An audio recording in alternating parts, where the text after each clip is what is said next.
আমাদের গাজীপুর থেকে সরাসরি যুক্ত হচ্ছেন সহকর্মী জাহাঙ্গীর আলম। জাহাঙ্গীর, দফায় দফায় সময় ও ব্যয় বাড়িয়েও কেন নির্দিষ্ট সময়ে প্রকল্পের কাজ শেষ করা যায়নি?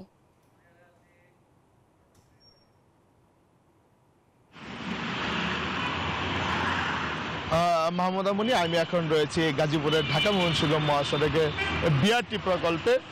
দীর্ঘদিন কিন্তু আসলে এই যে বিআরটি প্রকল্প রয়েছে সেটির কাজ কিন্তু চলমান রয়েছে। আমি যদি একটু জানিয়ে রাখি যে 2012 সালের নভেম্বরে কিন্তু এই বিআরটি প্রকল্পের কাজ অনুমোদন পায়। এরপর থেকে কিন্তু দীর্ঘ সময় দফায় দফায় কিন্তু এই বিআরটি প্রকল্পের মেয়াদ বাড়ানো হয় এবং মেয়াদের সাথে সাথে কিন্তু ব্যয়ও বাড়ানো হয়। আমি যদি একটু জানিয়ে রাখি যে প্রথমে যখন এই প্রকল্প শুরু হয় তখন কিন্তু 2035 কোটি টাকা কিন্তু এটা ব্যয় ধরা হয়। এরপর দফায় দফায় মেয়াদ বাড়িয়ে এটার ব্যয় ধরা হয়েছে 4200 কোটি টাকার উপরে।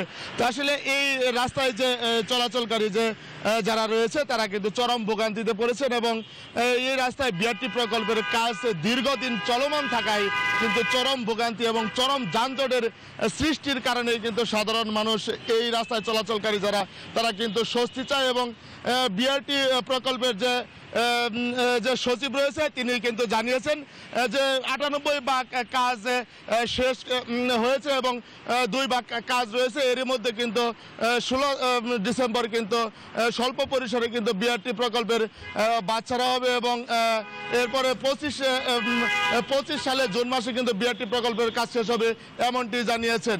তো এই ছিল গাজীপুরে বিআরটি প্রকল্পের ঢাকা ময়মনসিংহ মহাসড়ক থেকে আমার কাছে সর্বশেষ তথ্য। মাহমুদা মনি।